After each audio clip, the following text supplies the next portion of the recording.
Hello guys, welcome back. நான் உங்கள் VK. Credit கார்டில் இருக்கக்கூடிய நன்மைகள் என்ன, தீமைகள் என்ன, எப்படி யூஸ் பண்ணால் அதை நம்ம யூட்டிலைஸ் பண்ணிக்க முடியும், அதே மாதிரி எந்த மாதிரி யூஸ் பண்ணால் நமக்கு அதனால் ப்ராப்ளம்ஸ் எல்லாமே வரும் அப்படிங்கிறது தான் இந்த வீடியோவில் பார்க்க போகிறோம். ஸ்கிப் பண்ணாமல் கடைசி வரைக்கும் பாருங்கள், ரொம்பவே யூஸ்ஃபுல்லாக இருக்கும். அதுக்கு முன்னாடி நம்ம சேனலை யாராவது சப்ஸ்கிரைப் பண்ணாமல் இருந்தீங்கன்னா மறக்காமல் இப்போவே சப்ஸ்கிரைப் பண்ணிக்கோங்க.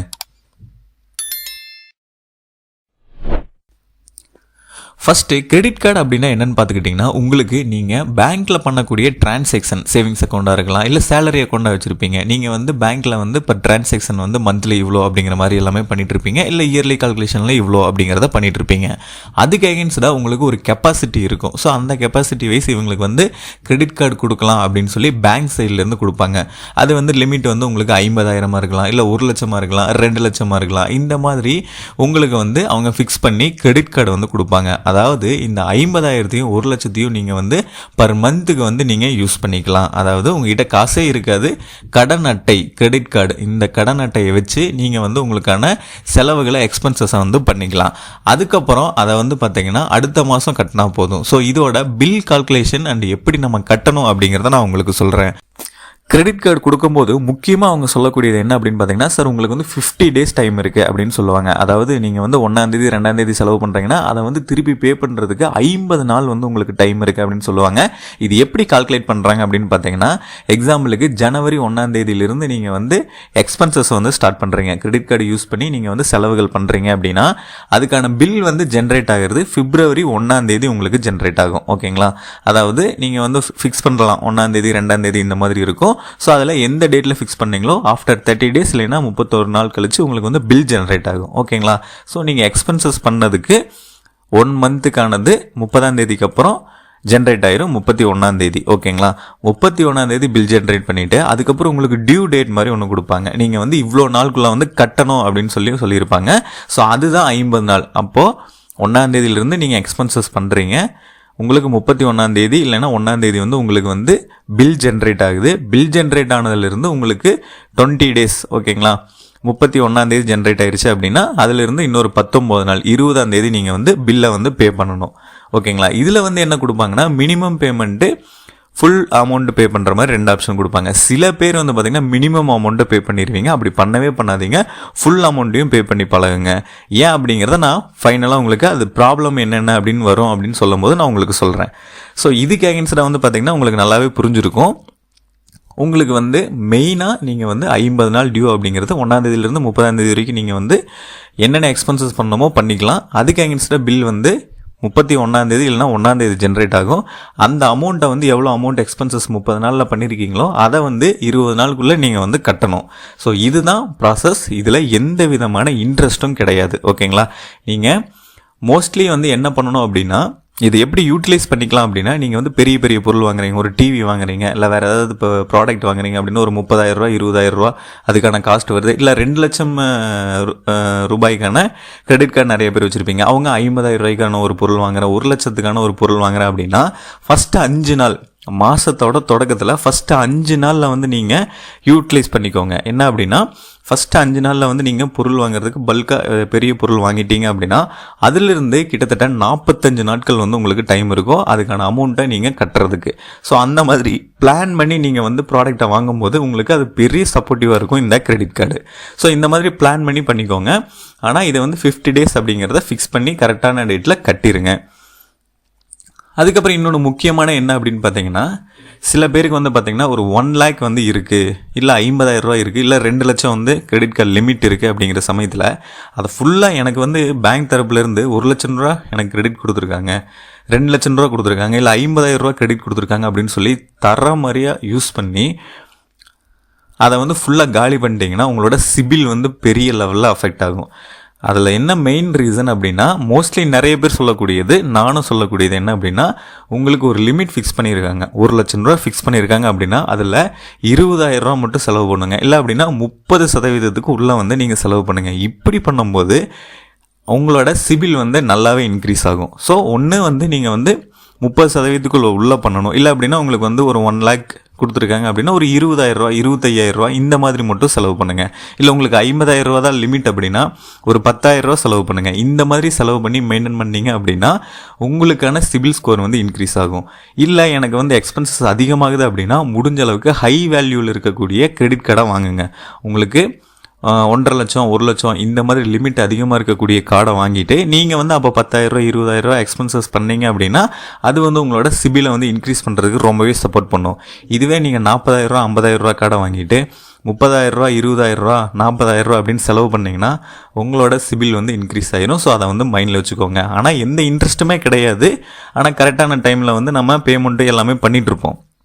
ஆனால் கொடுத்த லிமிட்டில் இவ்வளோ எக்ஸ்பென்சஸ் நீங்கள் பண்ணும்போது அது வந்து அஃபெக்ட் ஆகும். ஸோ கொஞ்சம் திங்க் பண்ணி சப்போஸ் எக்ஸ்பென்சஸ் அதிகமாக பண்ணுறீங்க அப்படிங்கிற சமயத்தில் நீங்கள் வந்து பெரிய கார்டை வாங்கிக்கோங்க. ஹை வேல்யூவில் இருக்கக்கூடிய கார்டை வாங்கிக்கோங்க.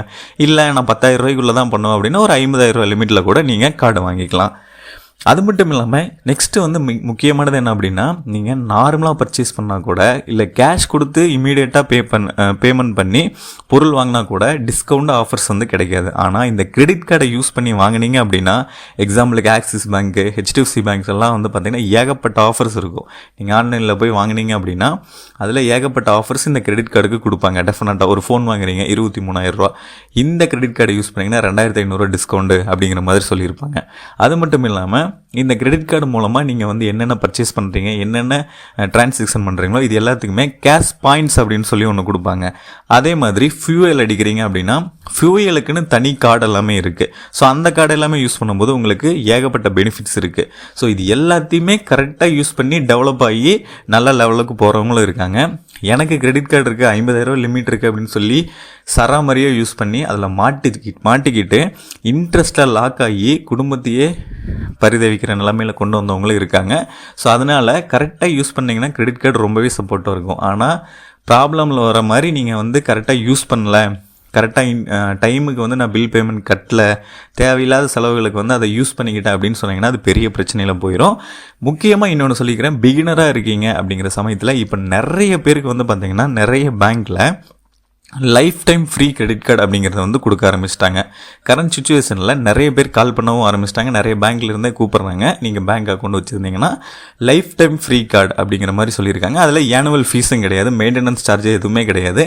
நீங்களாம் அந்த கார்டை வந்து கரெக்டான டைமில் வந்து பில் பேமெண்ட் பண்ணலை, இல்லை கேஷ் போய் நான் எடுத்துட்டேன், இந்த மாதிரி ஏதாவது மிஸ்டேக்ஸ் ஏதாவது பண்ணிங்கன்னா மட்டும்தான் உங்களுக்கு சார்ஜஸ் வரும். அதர்வைஸ் நீங்கள் வந்து கரெக்டாக யூஸ் பண்ணீங்க அப்படிங்கிற சமயத்தில் உங்களுக்கு எந்த சார்ஜஸுமே கிடையாது. Life time free credit card. So அந்த மாதிரி கிரெடிட் கார்டை வாங்கி நீங்கள் யூஸ் பண்ணும்போது இந்த ஆஃபர்ஸ் மட்டும் யூட்டிலைஸ் பண்ணிக்கலாம். நீங்கள் ஏதாவது மிஸ்டேக் பண்ணிங்கன்னா உங்களுக்கு அதுக்கான சார்ஜஸ் வரும். ஸோ இது வந்து ஒரு நல்ல பெனிஃபிட்டான கார்டு. ஸோ தேவைப்படுறவங்க வாங்குங்க. ஆனால் இதில் வந்து முக்கியமானது என்ன அப்படின்னா நார்மலாக ஒரு லைஃப் போயிட்டுருக்கும். ஆனால் இந்த கிரெடிட் கார்டு வந்ததுக்கப்புறம் ஆடம்பர செலவுகள் இல்லைன்னா அத்தியாவசியம் இல்லாத செலவுகளை வந்து நம்மளே க்ரியேட் பண்ணுற மாதிரி இருக்கும். இல்லை நான் கரெக்டாக யூட்டிலைஸ் பண்ணுவேன் அப்படின்னா வாங்குங்க, இல்லை அப்படின்னா வாங்காதீங்க. இப்போது இதில் என்னென்ன ப்ராப்ளம் வரும் அப்படிங்கிறத பார்க்கலாம். நீங்கள் கிரெடிட் கார்டு யூஸ் பண்ணுறீங்களா? எவ்வளோ வேணால் கிரெடிட் கார்டு யூஸ் பண்ணுங்கள். ஆனால் குறிப்பிட்ட சில தப்பை மட்டும் பண்ணிடாதீங்க கிரெடிட் கார்டு யூஸ் பண்ணும்போது. ஃபர்ஸ்ட் ஒன்று என்னன்னா கார்டு யூட்டிலைசேஷன் ரேஷியோ. என்னதான் உங்களோட கிரெடிட் கார்டு லிமிட் 1,00,000 ரூபாய் இருந்தாலும் அதில் 80,000 செலவு பண்ணிட்டு கரெக்டான டைமுக்கு நீங்கள் பணத்தை திரும்ப கட்டினாலும் உங்களோட சிபில் ஸ்கோர் ரொம்பவே கம்மியாகும். அதுக்கு பதிலாக 20% 30% மட்டும் நீங்கள் யூஸ் பண்ணிவிட்டு கரெக்டான டைமில் நீங்கள் திரும்ப கட்டினீங்க அப்படின்னா உங்களோட சிபில் ஸ்கோர் ரொம்பவே அதிகமாகும். சிபில் ஸ்கோர் அப்படிங்கிறது உங்களோட கடன்களுக்கு எவ்வளோ முக்கியமானது அப்படிங்கிறது உங்களுக்கே தெரியும். அடுத்து ரெண்டாவதாக இருக்கக்கூடிய மிக முக்கியமான விஷயம் என்னன்னா, நீங்கள் ஏடிஎம்மில் பணம் எடுக்கிறதுக்காக கிரெடிட் கார்டு யூஸ் பண்ணுறீங்க அப்படின்னா அதுக்கு மறைமுகமாக இன்ட்ரெஸ்ட் போடுவாங்க. நீங்கள் எடுக்கக்கூடிய பணம் எவ்வளவு அப்படிங்கிறத பொறுத்து 2% 4% வரைக்கும் இன்ட்ரெஸ்ட் போடுவாங்க.